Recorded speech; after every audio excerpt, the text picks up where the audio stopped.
Hey everybody, my name is Carl Stanfield, known on trail as Professor, and I'm here to talk to you today about Gossamer Gear's new, the DCF 1 tint.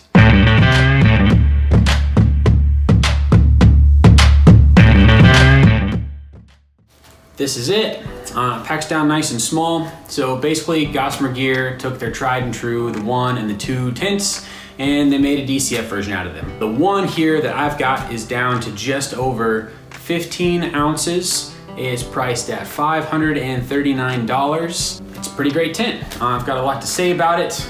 I haven't gotten to use it too much just yet. It's only been out for a couple months. I have used the original version of the 1 quite a bit. The 1 was my tint when I thru hiked the AT in 2018, and I also used it in 2019 when I thru hiked the PCT. So I've got a lot of experience with the original version of the 1. This is the DCF version.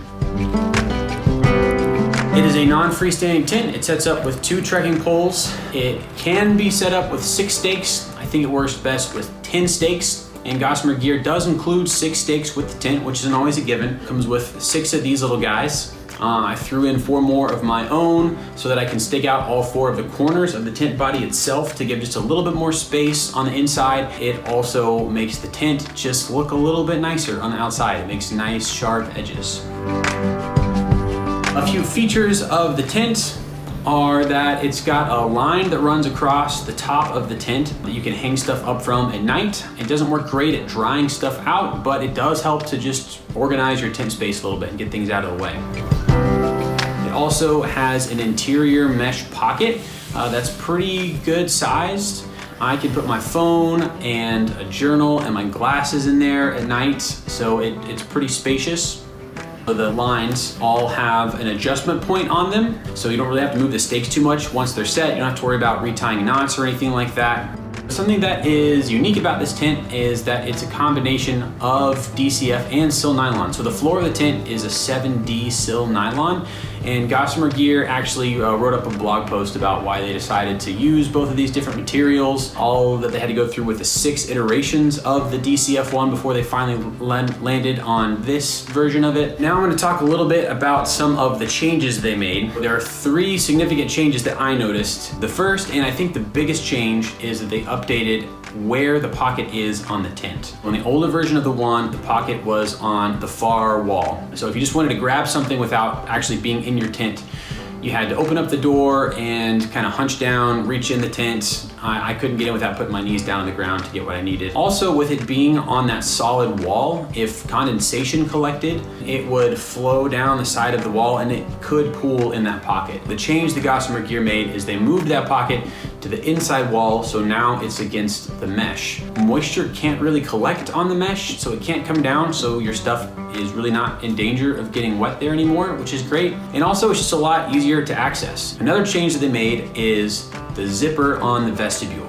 So in the older version of the 1, to waterproof the zipper, they had a flap that went over the zipper, and so to open it up, you really had to use 2 hands to hold back the flap and to move the zipper.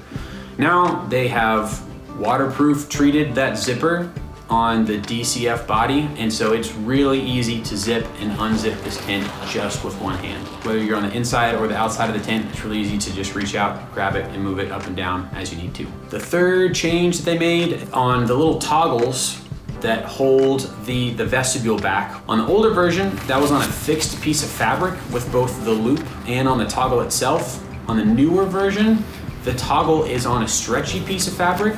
Now you don't really have to work all that hard to roll it up so tightly when you're closing up the vestibule. They also included a second toggle lower down, and that one's not stretchy, but it doesn't really need to be because there's not as much material down there on the lower bit. It doesn't help the functionality all that much, but it does make it look nice and sharp. Now it does still have the feature that the original 1 had, which is that you can open up both of those tint flaps. So you just have your mesh wall looking out. Other features of the tint are, again, the size that it packs down to is pretty nice. So when it packs down this small and in this shape, this is an excellent shape to fit in most, probably all, water bottle pockets on the sides of a backpack. The bag honestly feels a little bit flimsy. I'm not sure it would last super long. It's kind of hard to get it in here, but you can always just stuff the tint in the outside pocket of your backpack. Some of the cons of the tent, two mainly. One is the price. $539 is a lot for a tent. That's kind of the standard for a DCF tent like this. And then the other con that's just kind of inevitable with DCF is that it has a reputation of being just a little bit on the flimsier side. I don't think it's quite as big of a deal as some folks make it out to be. So far in my experience, with a little bit of caution, you're gonna be all right. Now, as far as what I thought of the tent, I really, really loved it. I think it's a great shelter. I am really used to the original one, and so it already kind of feels like home to me, and the updated version feels just the same, it's just lighter. I kind of thought that when they were making it lighter, they'd have to cut some corners and it would be a little bit less functional in some ways, but like I said, I kind of only found improvements to the original version of it. If you're familiar with the one at all, this is strictly an upgrade. Hopefully you found this review helpful. Let us know what your thoughts are down in the comments below. Again, my name's Professor. I'm always happy to chat about gear. Thanks for watching and happy hiking, folks.